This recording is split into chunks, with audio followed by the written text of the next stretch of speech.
That episode was godlike. I just finished it, and it's so good! Oh my gosh! There's no way I can fit everything into this video. No possible way. There's so much. There's literally so much that happens in this episode. The ending of the Owl House has thousands of just references, subtext, things that are just so special throughout the entire show. So I'm going to miss things, and I hope you can all forgive me for that, because I want to talk about the main stuff. I'm just going to be talking about the main stuff, because if I don't, I'm literally going to go on for hours. That's not even a joke. Okay, so before the episode even began, they aired this little trailer, I guess you could say, that was sort of like a mini recap to prepare us all for watching and dreaming, and it was great. Then the real episode begins. We immediately pick up where we left off, where everybody is being taken away by the Collector. And the next scene we see Luz, presumably starting her dream in the in-between, and we hear this voice, which we all know who it is, but we hear this voice calling out to her, telling her that she needs to wake up. And when she does wake up, she finds herself in the throne room of the Emperor's castle, dressed up as Bellows, as we all saw from the trailer. And luckily, Stringbean is there with her, which is really nice, so at least she has Stringbean. And we get to hear some cute little sound effects from the little bean itself as well. And she takes a look around, starts walking around the castle, sees the stuff that we saw in the trailer, and then confronts Amity, who starts calling her a villain, saying that it's all her fault. Amity then attacks Luz, to which Luz does not counterattack and simply runs away. We then get to Ida's dream, because we obviously know we're in a dream world here, and she immediately turns into Harpy Ida to bust out of her cage that she's trapped in. And when she tries to escape the prison, she's caught in a net and confronted by her family and Coven scouts that are all trying to keep her captured. They start calling her a monster, and she goes, no, this isn't right. And then her father comes out with another scratch on his eye, because when Ida was a child, she, took out one of his eyes. So in this scene, two of them are taken out, and he says, but I forgave you, which would definitely impact Ida a lot. And then with King, he's confronted by Bill, the head of the Titan Trappers, and says, look at all your siblings. See all your dead siblings? Isn't this awesome? I wanted to show you our new collection. Why are his eyes black What's pits? wrong? Look, here's a spot for you on the main place. Here you go, bud. It's time to die. It's really creepy, and these are all just like nightmare realms. Then we cut back to Luz, who's running away from Amity, and she goes into the Willow Memories tree area and finds Willow. And Willow does the exact same thing as Amity, calling her a villain, saying she destroyed her home.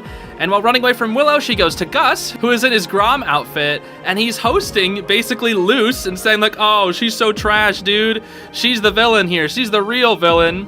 And when she tries to tell Gus that she didn't mean for all this to happen, he shoves her off the stage and says, tell that to him. To which we immediately cut, and we see Hunter looking over at a freaking stone flapjack in the distance, which just immediately, my heart sank when I saw that.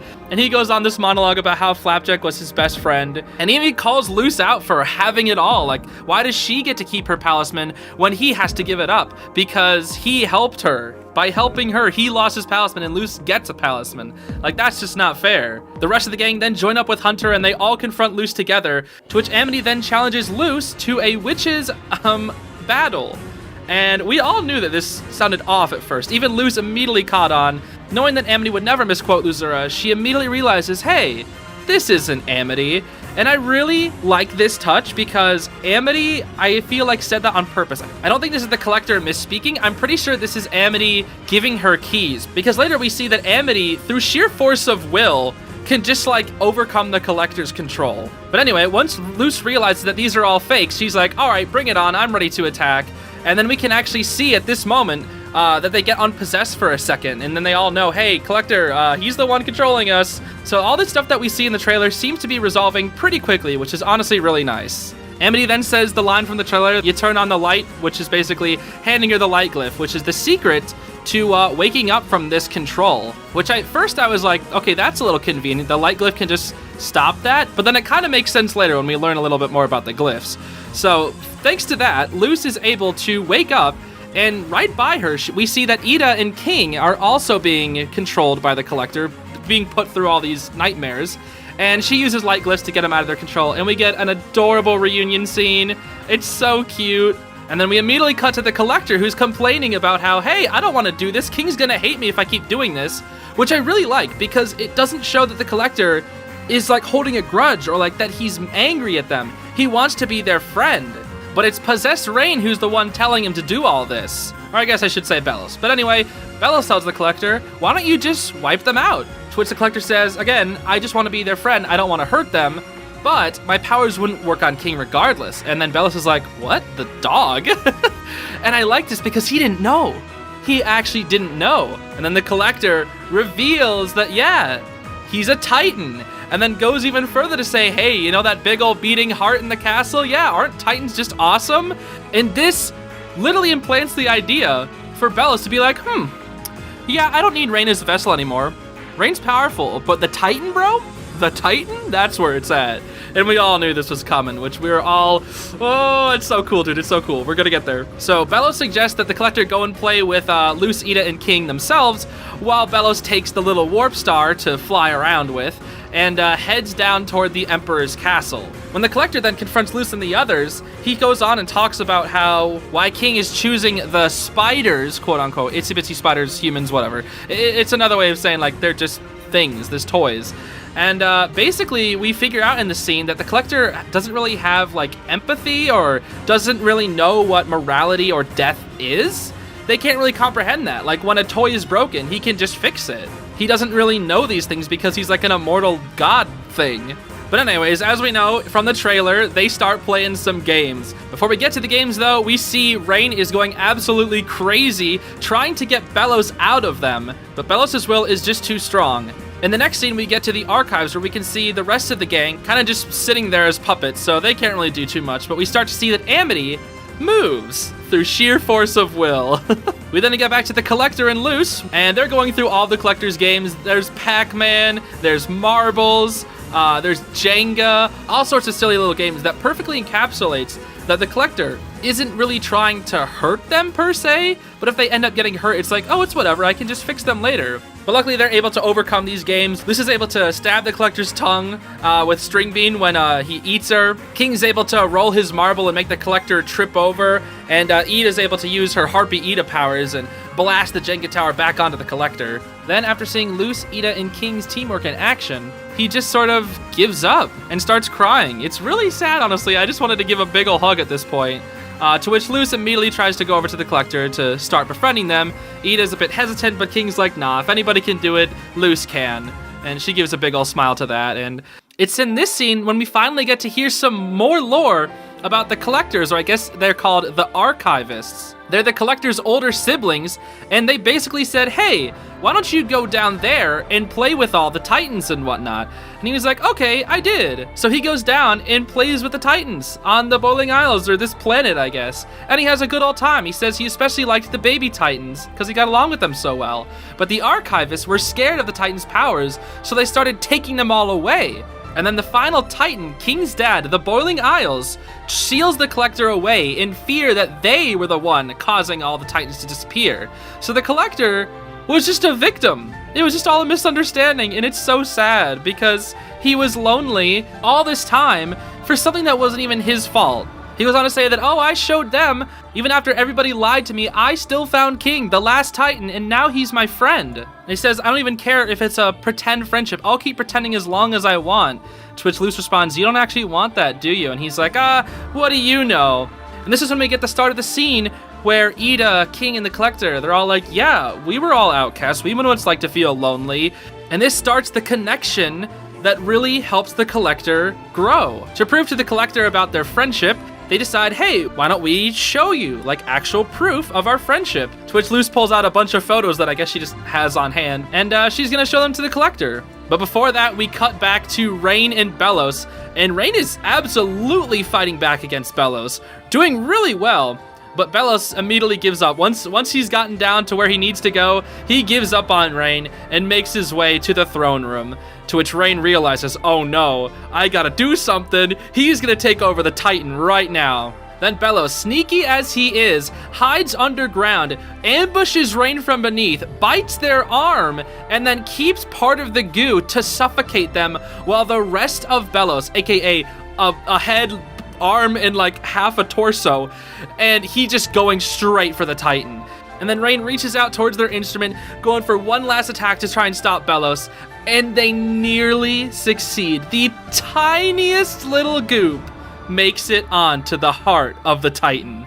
And that's all it takes. That's all it takes for Belos to win. He even gives Rain the nastiest look and mocks them by saying, "Oh, you worked so hard, didn't you?" I love this shot of Belos. It's so cool. I mean, all the shots of Belos in this episode are godlike, bro. I love this villain so much, dude. Definitely one of my favorite villains of all time now. He's just so ruthless, dude. And then we immediately get into like some JRPG stuff, right? Where once Belos possesses the Titan, it's on sight. We see Goop spread faster than ever before because he now has access to the most powerful being in this world, and we even see the eyes start to glow. It's so sick.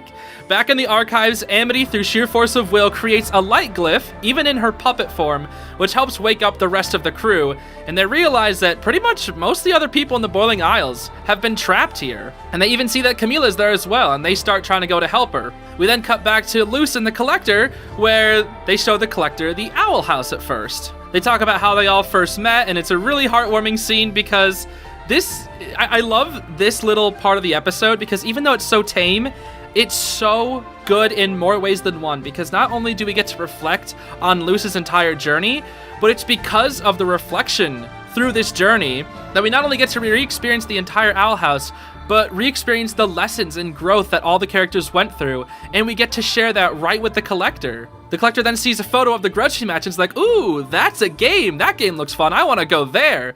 So they immediately head to the Grudge match, and Luz and Ida and King have some silly banter while the Collector looks a little sorrowful off in the distance. He then spouts, "Maddie, freaking Maddie, bro. Maddie and his goons."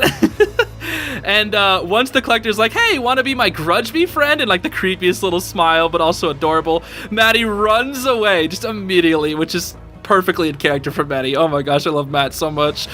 Oh, he's so funny. But the Collector is obviously quite hurt by them running away, so he decides, I want to go someplace else, to which Luz hands him the photo of the knee. And they make their way up to the knee where Luz shows the Collector how she learned ice magic. And this is where we get a pretty big reveal drop, where we learn that the glyph magic is actually Titan magic, which is so cool because it works, right? There's been this talk about the Titan and the glyphs and how they're connected, right? I thought it was just some sort of side thing, but no, they planned for this, right? Literally, the Titan showed these things to Luz because she was such a good person, whereas Belos couldn't find the light glyph, right? Or he was like, "Oh, it's almost as if the Titan wanted to hide it from me." Because he did. Straight up, he did. We'll get to that later, but he literally did. Oh, it's so good. After a little more conversation about the glyphs, the Collector asks, "Oh, did you force them to be your friends too, like Lilith and Amity?" And they're all like, "No, we didn't force them to do anything." And it's like, yeah, their relationships were complex at first because they were enemies. They started off as enemies. And Luz says, "No, all it takes is a little kindness and forgiveness to make these relationships work out." And the Collector's like, "Oh, kindness and forgiveness, huh?" And this is where we can see the turning of the tides in the Collector, where they're starting to finally learn what it means to be immortal, I guess, is the easiest way to put it. But before they can get any further, there's breathing, there's rumbling, and we know what's coming. The Collector hears it first before anyone else, and then they know it's Belos. We then get this awesome shot of so many different places in the Boiling Isles immediately getting taken over by Belos, and it's so cool. The design of the Titan, it just looks so jaggedy, dude. There's just Belos scoop everywhere, eyes everywhere. Belos sees everything, and it's so cool. It's so freaking cool. It's just, oh, it's so amazing. I love this design so much. They then get back to the castle, which is completely covered in goo, and we see a hand reaching out of it. And then the skull forms, and we see this Titan Belos, which is straight up just like, bro, this is a JRPG final boss. This is a Fire Emblem final boss. If I saw this boss in freaking Fire Emblem, I'd be like, yeah, that's a final boss. This literally looks like a final boss from Fire Emblem. That's not even a joke. I'm not even joking. There is a Fire Emblem boss that literally looks like this. His name is King Garen, and he's goopy, and he has a soul thing in his chest. Literally, King Garen And freaking Bellos are the same because they're both goopy and they're both... I'm gonna stop talking about Fire Emblem, but you get what I mean, right? This is so cool. It's like straight up a freaking video game final boss, and I absolutely love it. This is everything I could have asked for, dude. It's so hype. Luz then asks a very important question of how did Bellos even get here without a body? To which the collector picks up Rain's earring, and then they immediately know what happened. They knew that Rain was possessed, and that's all it took. That's all it took. You didn't even need to like say anything. There was no words at all. It was just, yep, you found their earring, and it's like, yep, that was Bellos the whole time. So the collector, being very angry about this, goes to try and stop Bellos. And we immediately think here, right? It's about to go down. The collector versus Bellos rematch. Here it comes. And then it doesn't happen. The collector takes Luz's words to heart and instead gives him a hug. All Bellos needs is a little kindness and forgiveness. Which I was like, no, that's the one person you shouldn't do it against, buddy. Oh, it's so sad. Even it's like it's such a funny moment because like everyone's faces are just kind of like even Bella's like, what?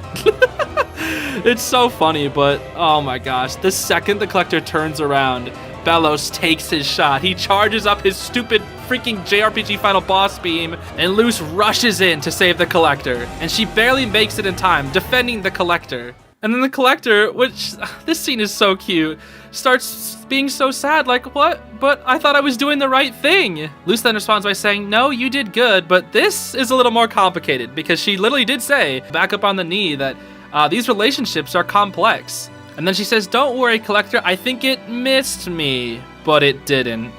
It didn't. It hit the tip of her hand, and that's when it happens. It creeps up through Luz's body. She starts glowing. All these lights start coming off of her, almost so similar to the light glyphs. And the collector starts panicking, wondering what's happening. Then Luz here, knowing what's happening, says that, well, Ida, King, I guess we're gonna be separated again for a while, but I still don't know what to say.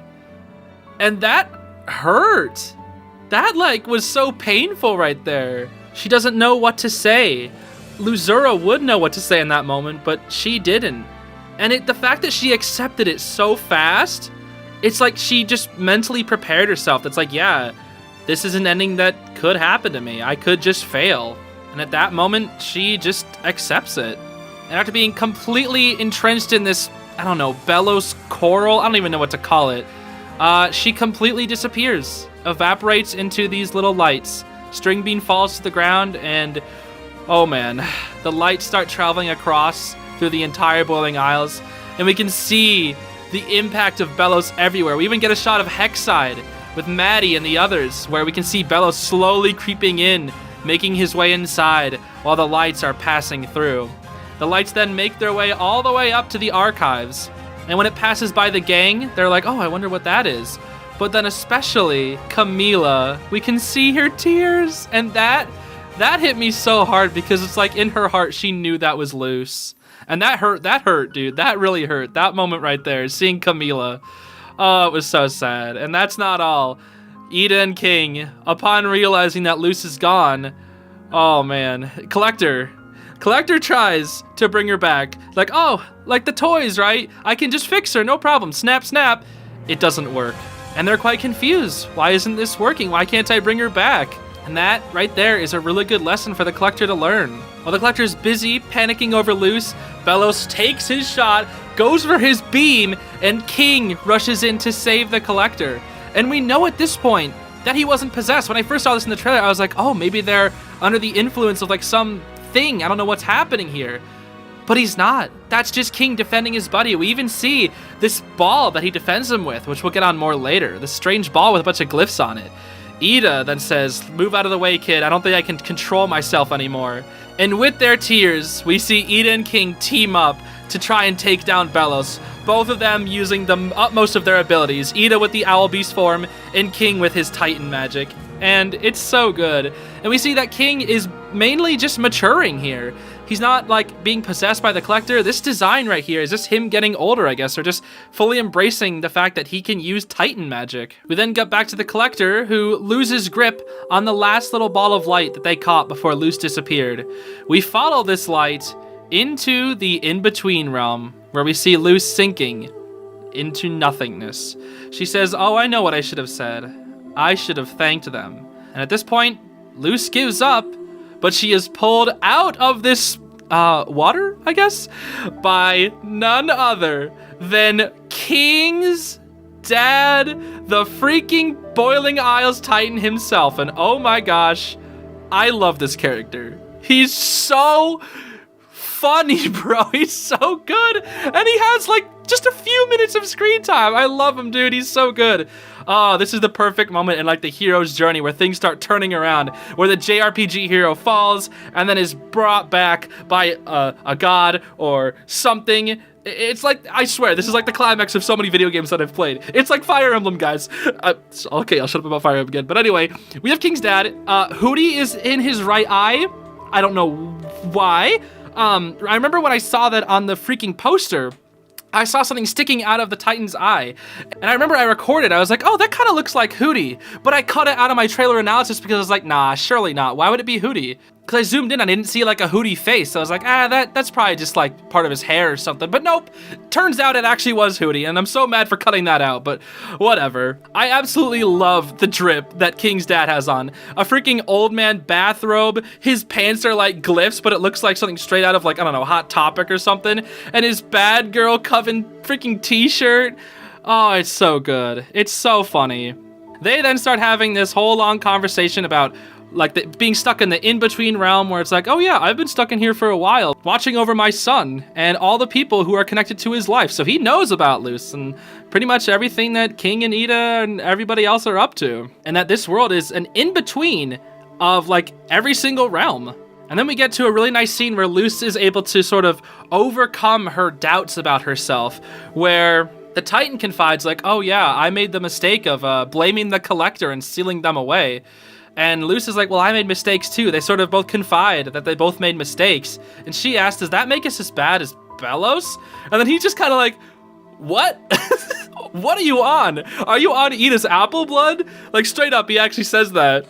Anyway, King's dad then goes on to say, no, we're not like Belos, because our wishes to protect our families comes from a genuine place. All Belos wants is to be the hero of his warped reality. And I really like that, because no one was able to tell Luz this, right? She had all these thoughts, but nobody who shared common ground enough to be able to prove those doubts to be wrong. And I love how that's King's dad. King's dad is literally, he's such a good character, dude. He's only on screen for a few minutes, but he's so godlike, dude.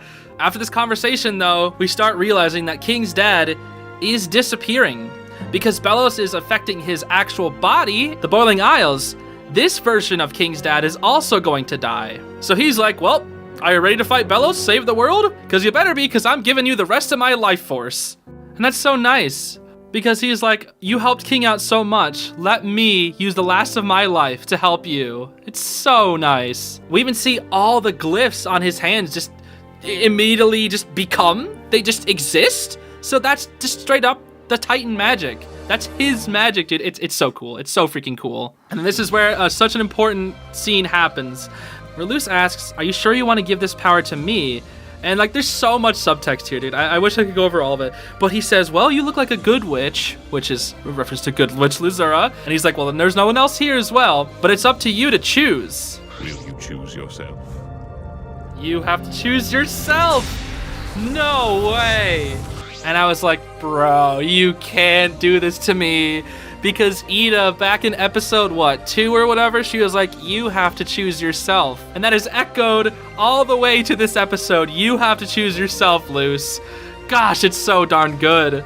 And in the end, she does choose to accept the power. But she's like, no, wait, hold on a minute. Are you okay with this? What about King? Don't you have something to say to him? And he's like, oh yeah, I guess I do. He pulls her in for a whisper. But we don't get to figure out what he says, but it's pretty funny. Even Luz really likes the idea of it. It's like, oh yeah, I'm sure he'll love that. With that, she accepts the power, and we see the Boiling Isles skeleton, I guess, sink back down underneath the water of the in-between. And that is the end of that mortal meeting God scene that happens at the end of every JRPG sort of scene. Anyway, we cut back to the archives with the group, and they're waking up Camila, and they start realizing that the archives are in trouble and that they need to get everybody out of here. But when they try to use their magic, they're completely exhausted, which, again, works in two really good ways here. Camila immediately recognizes, you guys have been going just non-stop for so many days. You're so tired. That's why your magic powers aren't working. It's not any magic disabling. It's just the fact that you're exhausted and your kids having to go through this. Again, echoing the fact that these characters are still children. And after they start worrying about Luz, Camila even reassures them that Luz is too stubborn. She'll find a way to make this all work. It's so good. Like, Camila herself is crying as well. She probably has, you know, her own doubts. She's worried about Luz, but she trusts in her daughter and realizes that, hey, we can still help out here too. Why don't we use the glyphs? Because if you guys are so tired, why don't we use the glyphs? And this is so good because it again is like, this is the last of the Titan, right? We're using the Titan's glyphs, everything that the Titan gave us, everything the King's dad has given us, we're gonna use it all to defeat Belos, and it's so good. It works narratively and poetically. It's like, oh, everything that the death from Puss in Boots isn't, it is here. From this scene, we cut back to Belos, shooting his beams, absolutely going crazy versus Ida and King, and they're fighting pretty well, but the Collector tries to stop them. And he's so worried. It's so cute. I really love the Collector in this entire episode, dude. He's so good. We even see that his powers aren't really working because Belloscoop got on him. So his powers are basically nerfed. Because again, as we know, the Collector's powers don't work on Titans. So because Belos is infused with the Titan, when the goop is on him, he can't use his powers as effectively. In a desperate attempt to protect his new friends from the Belloscoop that is creeping up upon him, they just start breaking down in tears, and they don't even know what the tears are. They're just like, what is this? And it's so good. This is so good for the Collector's character here. Then while they're all distracted, Belos tries to go for one big last grand slam, but then we know who's coming back. Luz has returned. Bro, forget Collector Luz, forget Possess Luz. We got Titan Luz. Titan Luz, guys. It's on site. The second she shows up, I was like, yo, bro. Yo, it's so cool. This is so freaking sick, dude. Oh my gosh. Millions of redraws immediately. I can already see this freaking design being posted everywhere, and I'm about to consume every last freaking drawing, dude. It's so godlike. And what's so funny is she enters by trying to come up with some cool lines like she would if she's the main character in her freaking Lazura book. Oh, it's so good. She's a full-fledged witch right now. It's adorable, dude. It's such a good scene. And then this is when she uses the Titan's magic. You know, we see this little golden ball of all these glyphs. So it's just combining all the Titan glyphs together, using them to their utmost ability, and they just go absolutely nuts, dude. While Luz is still trying to get the hang of having these new powers, the Collector sees that the archives are in danger and flies away from their group to try and go protect it with what little power he has left. The trio then make their way up back to where Belos originally performed the Day of Unity, and we see all this Belloscoop with just endless faces coming out of them, trying to end their lives, and they are getting super close. Luz is still a bit rusty with her powers, but Ida, being the teacher that she is, tells Luz how to focus and draw the glyphs correctly like a real witch from the Boiling Isles. And using these powers, combining all of their talents together, they're able to fend off all this Belloscoop and turn it back into the regular Boiling Isles stuff, even just covering it with like this grass instead of all the nasty Belosness. We then cut back to the archives where we see the gang protecting all the people in there, trying to get them to safety. And since Belos is possessing the Titan, the head starts to move, meaning that the archive sitting at the top of the horn starts falling off. But before it can start falling off, the Collector grabs it using their puppet strings and is holding it up to help out in any way that they can. And I love this so much. Everybody even realizes, like, wow, that's the Collector. They're helping us now. I love this scene so much because the Collector is still, like, the Belloscoop is spreading on their arms, but he's doing his best to help out. And I love that so much. We get back to the trio once again, and they're going crazy, absolutely destroying all of Belos, but then realizes that the powers are about to wear off, so they need to stop Belos at the source. And if you remember what Ida said back in freaking early game season 1, where does magic come from? It comes from the heart, dude. Oh, this show is so stupid, and there's even more awesome moments. Oh, I love it. Okay, so they aim to take Belos out at the core. They go straight down to where he is, and we see Rain being completely overtaken by all this Belos goo. And I was so scared when I saw this shot because I was like, no, please, don't let them die. I even posted on my freaking Twitter, I was like, you better not let Rain die. And thank goodness, the group immediately sees them. Ida comes up, gives them their glasses back, and rescues them from the Bellows Cube. Thank goodness that Rain's okay, dude. Oh, I'm so happy. They really deserved their happy ending. And I'm so happy they didn't die. And the reunite scene with Ida is just, it's so good. It really is so good. They once again know that the powers of the Titan are about to run out, so then they confront Bellows. And this shot, dude, this is a JRPG final boss. You can't tell me otherwise. Look at this. Look at this. That's a freaking final boss of a video game right there. Oh, it's so cool. Literally so godlike. Oh, it's so cool. Bellows just looks so evil and menacing up there. So Luz rushes in immediately. Beautiful animation, by the way, and runs up to Bellows, grabs him by the ribs, and just starts yanking on him, trying to get him detached from the Titan's heart. And this is when it happens. Bellows taunts Luz, saying, "You cannot defeat me," like a final boss should, dude. And we see hands, just infinite hands, coming out from the heart to attack Luz. But she's not alone. Us weirdos have to stick together. Ida, Rain, and King all protect Luz so that she can finish the job. And this is where we get the full circle. It comes full circle. Do not underestimate me, Bellows, for I am the good witch Luz, child of the human realm, student of the demon realm, and warrior of peace. And it's coming, you know it's coming. We see shots of every last single character trying their hardest. Collector's nearly overtaken by Bellows. Everybody's going non-stop to defeat Bellows. And then... Yes! It comes full circle. The words of Luzora echo into the final episode. Now eat this sucker, dude. It had to happen. It literally had to happen. It's so perfect. That's how you defeat him, dude. That's how you take out your final boss. Make your story come full circle in more than one way, in like 1,000 different ways. The animation was godlike. Everything was godlike about this scene. The boiling isles, the Titan, all the bellowsness then begin to disintegrate. Everything starts going back to normal. The archives is placed on top of the Titan's skull. Everybody's safe. The Collector falls to the ground exhausted, and their arms are finally set free. Bellows is disintegrating off their arms. I was really worried the Collector was going to die, but they're all good. And when Amity and the rest of the group confront the Collector, he flinches at first, but then Amity reaches out a hand in kindness, and he takes it while crying, and it's so good. It's so cute. That's perfect for the Collector. That's so good for the little guy. The group then looks out over at the boiling isles and sees that Bellows is completely disintegrating off the entire Titan. Maddie and the others come outside of Hexside and see the world being restored to peace. And then we get back to our main squad. Rain comes out from the ground, then Ida, and then King, and we see Luz standing over Bellows one last time. And Bellows transforms back into Philip somehow? I don't even know how he does this. Maybe using the last of his power, but he pleads with Luz, saying, "Oh, thank you, you freed me from the curse."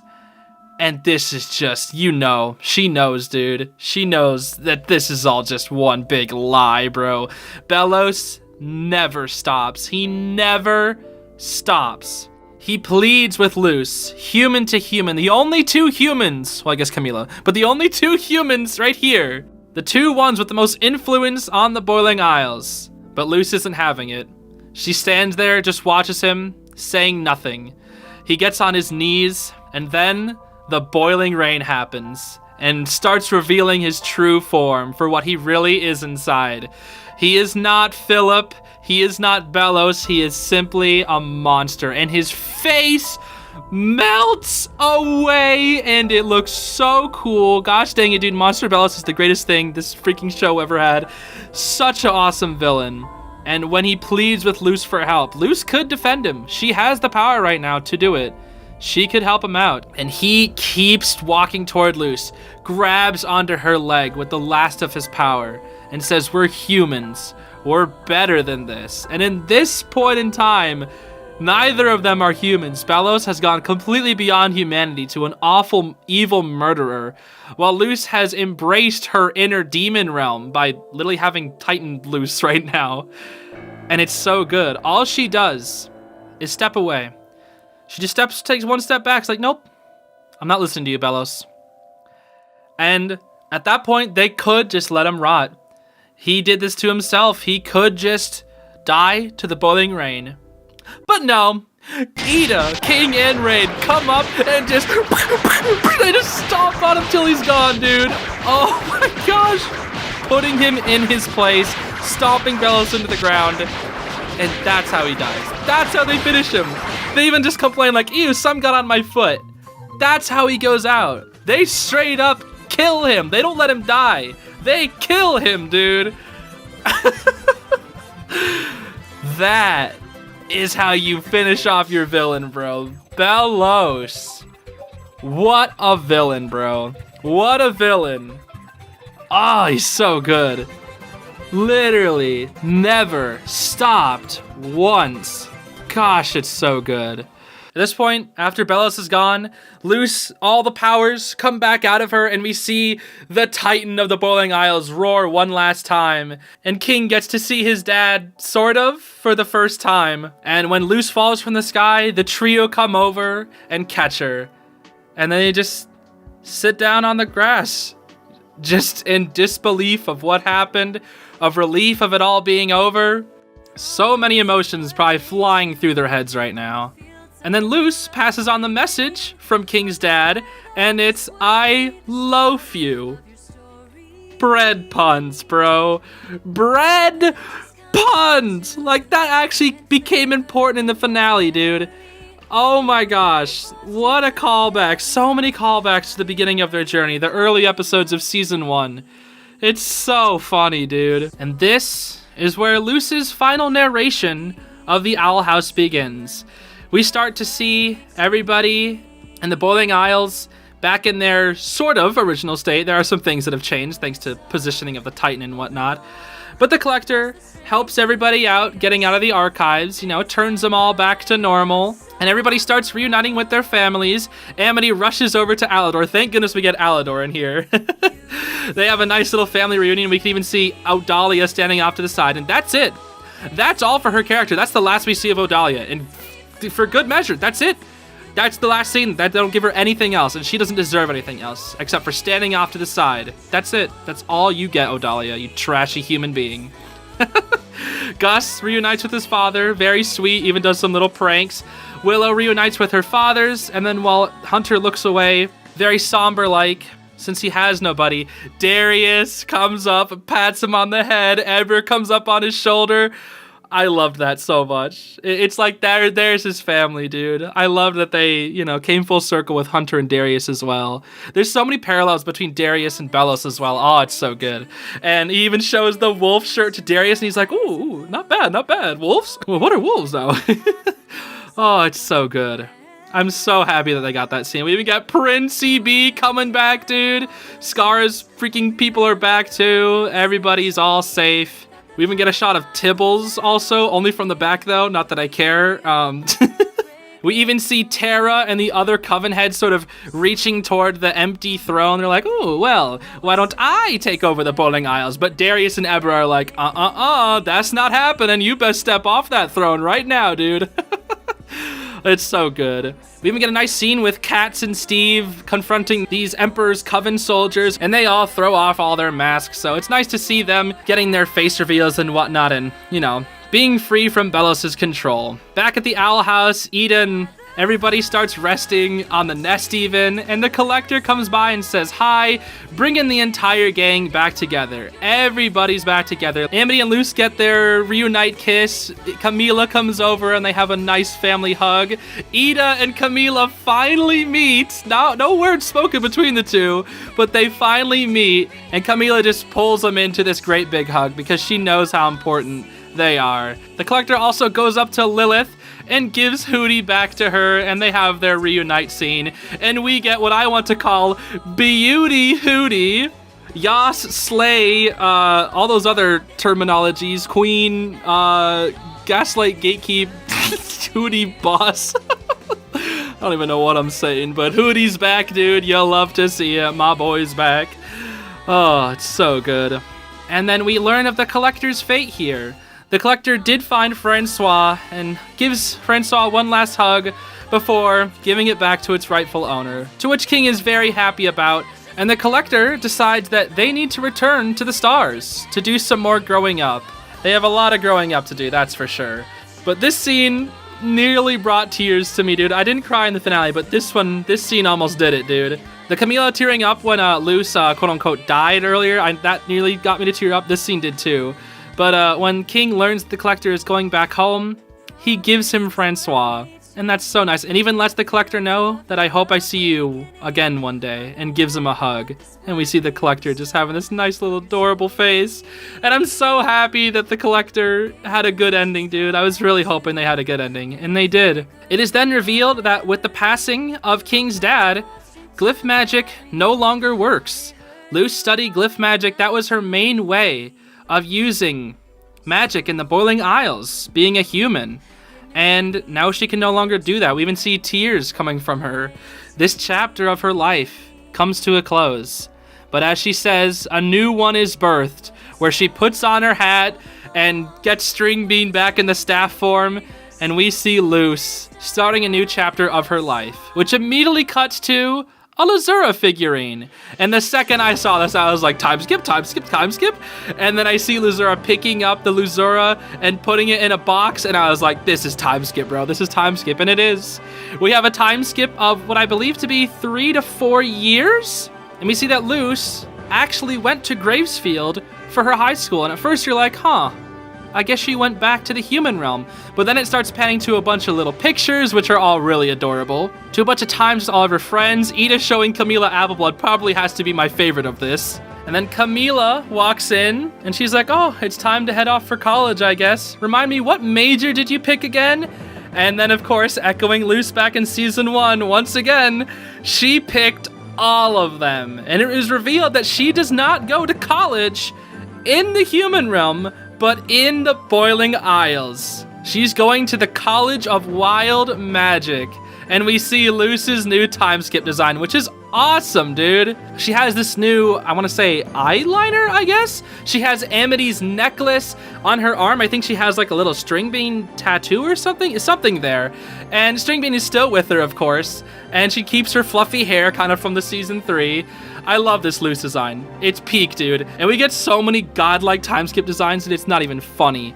It's not even funny, dude. It's so good. We then see V immediately next, who has grown out her hair, and she's chilling with Owlbert, dude. It's awesome. It's so cute. There's little pictures in the background, like with String Bean and a pumpkin. It's so good. I love these time skip designs. And then similarly to the first episode, Owlbert flies through the door in that shack that's in the back. And that is still up. That is still the portal to the demon realm. They can still go through it. It's like their own personal thing. They didn't tell anybody, no freaking government involved, none of that. It's just their own personal thing. You know, they found it. They're the only humans that really get to cross into that realm. And I really like that, but let's hope no freaking YouTubers ever go into a old shack and be like, oh guys, let's film a 3 a.m. video here, and they end up going to the Boiling Isles, but whatever. The credits start playing, and we see Owlbert flying across the land, where we finally get the reveals of all the characters' post-time skip designs. With Willow up first, where we can see she has fully embraced her flyer derby sportsness, and I guess she's probably becomes a professional flyer derby player. I especially love the headband with a leaf on it on her design. Very cool. She flies down into the woods, where we see that Hunter has become a palisman carver, learning from the best, Ida's parents. That's so good.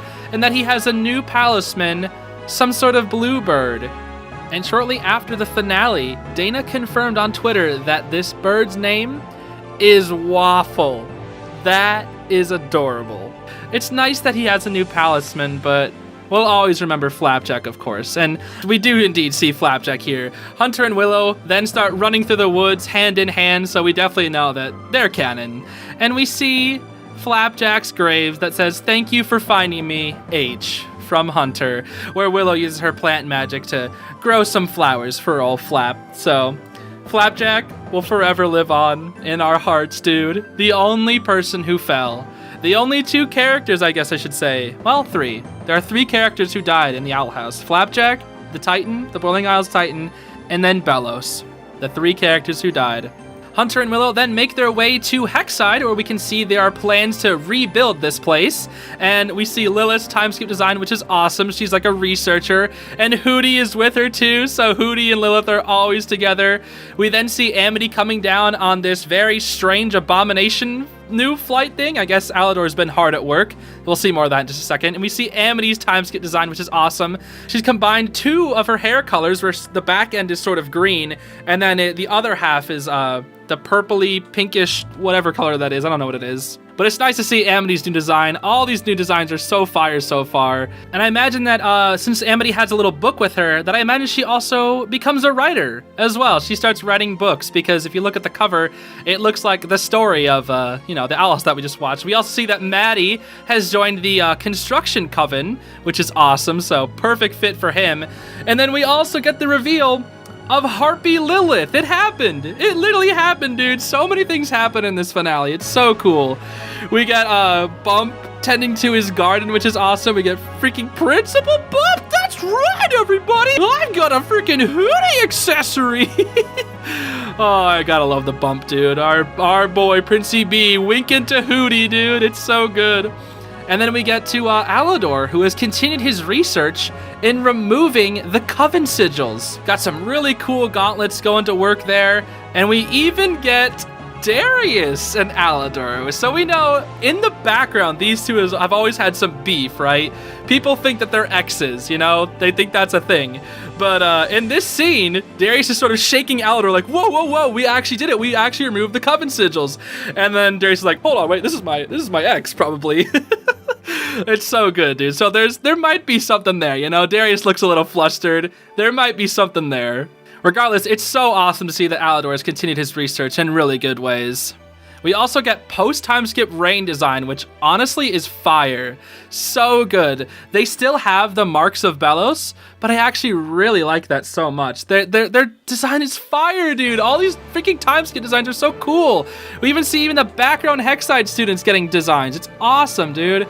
There's infinite little details here, and I could go on about it forever, but I'm not going to, because this video would end up being literally forever. But just in this freaking finale, just jam-packed with references. We even see that Emra is probably like some sort of research assistant for her dad, and we can see that she's not using like illusions to change her appearance too much either. And when I kept seeing this scene, I was like, yo, where's Edric, bro? Where's Edric?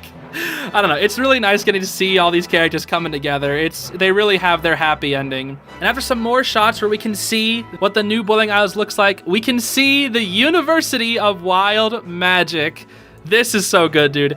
Ed is like a professor now. I was so happy to see that. Oh my gosh, Edric became a professor, and so did Gus. And so did that guy from the Looking Glass Graveyard. The old guy, he's back too.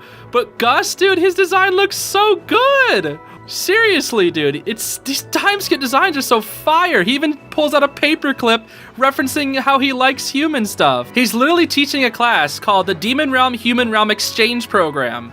It's so cool. Literally so freaking cool, dude. He has the first-hand experience, so he's just doing what he loves. It's this ending, bro. And then when we get to the top, we see that Ida comes out, the headmaster of the University of Wild Magic, Ida herself, who didn't think that she would make for a good teacher, but she fully embraced it with a freaking pirate hook in hand, dude. Or lack thereof. I love this Ida design. So cool. It like fully embraces that she's become like a headmaster, but also still retains her, rambunctious, chaotic self, dude. Oh, it's so good. And we can even see some lovely pictures in the background of her and Luce and everybody else. It's just, this finale has so much love and care put into it in these final scenes. We even see King, who is a little bigger, not by that much, but his horns have grown larger. He's a lot fluffier. And the little amulet he wears says KC on it, which I can only guess probably means King and Collector. So it's like a little friendship necklace there. And then This scene was so good. Luz getting brought into the bowling aisles where she sees everybody hosted a quinceañera for her, which is for her 15th birthday that she missed because she was helping everybody rebuild the bowling aisles. And now, since the bowling aisles is finally in a stable state once again, they can have a party for her. And it's so good, dude. Everybody's here. All of our favorite characters with their new designs that hardly ever get to be shown up. I like how they even call it a pun with King Senyetta. It's so good, dude. Literally so good. They even gave V 2 time skip forms. Her slug form, I guess it's kind of similar, but her hair is longer. It's like, dude, they went all out, bro. They put in even so many freaking background characters. I love, it's so good. Oh my gosh, it's so good. And even in this freaking shot, Maddie looks like he's photoshopped in. See how many characters are on the shot? Look how perfect they are. Why does Maddie look like he's photoshopped in? Why is Basha even there? Why? Dude, I swear, Maddie, he has a curse. He will always look like he's photoshopped in last second. That's not even a joke. He literally looks like he's photoshopped in. He's not even looking the right way, bro. Anyway, enough about Maddie. Dude, even the freaking Bat children have time skip designs. It's so crazy. Oh, it's so good. Everybody starts talking about how, oh, your human quinceañera, we tried to make it as identical as we possibly could, but there's a whole lot of things wrong with it. You know, lots of different things that are just so awkward about it. It's all just a Demon Realm version of the quinceañera.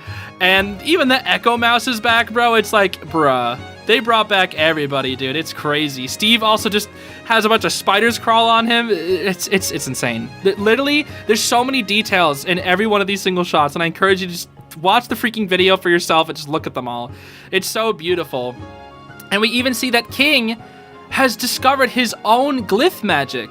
So he has the powers of a Titan, but I'm gonna guess that each Titan's glyphs are different. So these are Kings. And I like this. It's like a circle with like 2 horns, then beneath is like, I don't know, some sort of shape. But that's the new light glyph. It doesn't seem to be as powerful because he has to draw it really big just for a small one.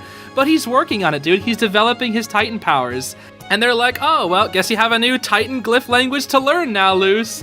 And I love it. It's so good. It's just so good. It's a new chapter for all these characters. And they even bring the Collector back too. Well, sort of.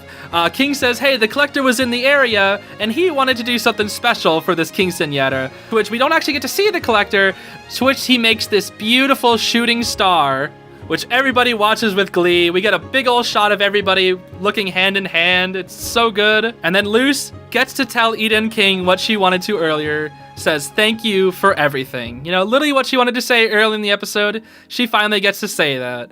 And then they all take their hands with each other and say, weirdos, weirdos. Because the weirdos gotta stick together, you know? And then this scene was such a perfect comedic way to end it. Once Luz realizes that the shooting stars are almost up, she's like, oh, we gotta do this. Hold on now. We gotta finish this. And it's like, on 3, everybody. 1, 2, 3. 3! Bye! Really? Bye from freaking that, dude. I can't believe they actually went with the bye to actually say goodbye to all of us. Why does Maddie look like he's photoshopped in again? I'm over it, bro. Literally all the characters, bro. Except for Odalia. And like all the characters that we hate. But like, it's so good. This is our final goodbye to all the characters in the Owl House. And we get to see all of their beautiful time skip designs. It's so good. And that is it. That's it. That's the end of the Owl House, dude. That is the end. And you couldn't have let it end any better way. This was an absolutely beautiful finale. Actually godlike, dude. And it's over. It's finally over. Nothing lasts forever. But this finale had so much love. I'm getting a little teary-eyed. I'm not crying, but I'm teary-eyed. It has so much love put into it. You can really tell that Dana and the team went all out on this finale. And it shows.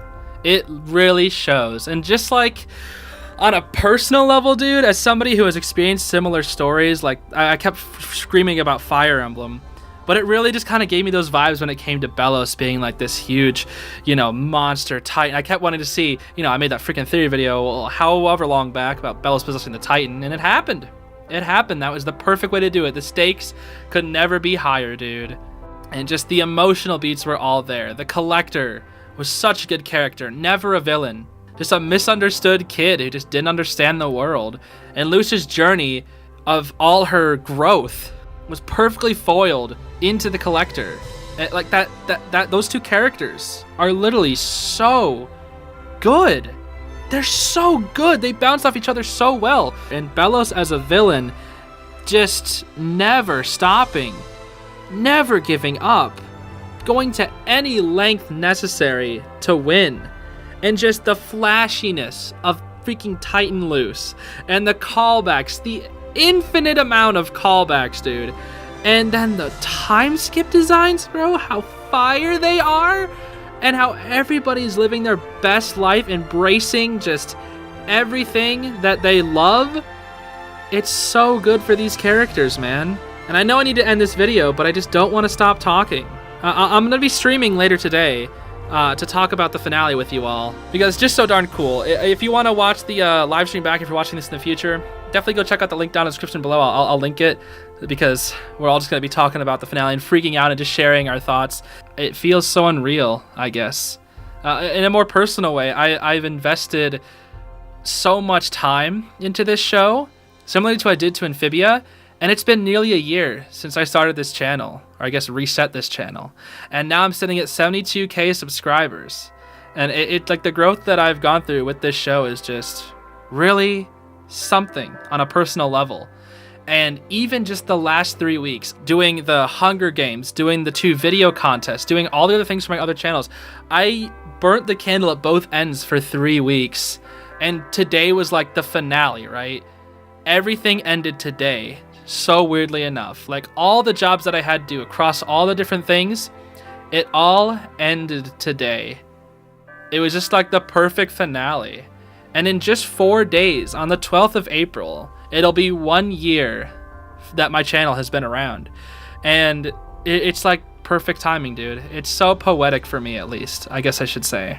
And I know I need to end this video. I just keep on rambling, but this show is just so special to me in so many different ways. And this finale was just godlike.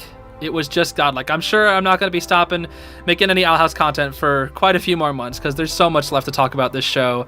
They even made a joke about a spin-off earlier in the episode, so maybe there's hope for that. I doubt it. Dana has left Disney TVA. I think there has been interest in continuing the Owl House in some form, but I'm not really sure. We'll just have to see what happens with that. But for now, the main story of the Owl House has finally come to an end. And what an ending it was. Just absolutely beautiful. So yeah, I'm going to end it there. I'm going to finish editing this video, upload it, and then we'll start that stream. Then I'll take a nap, because I have maybe got 8 hours of sleep in the past 5 days, but it was all worth it for this finale. So yeah, I guess I'll see you all later, everybody. And I hope you have a great rest of your day. Thank you all so much for watching. Bye!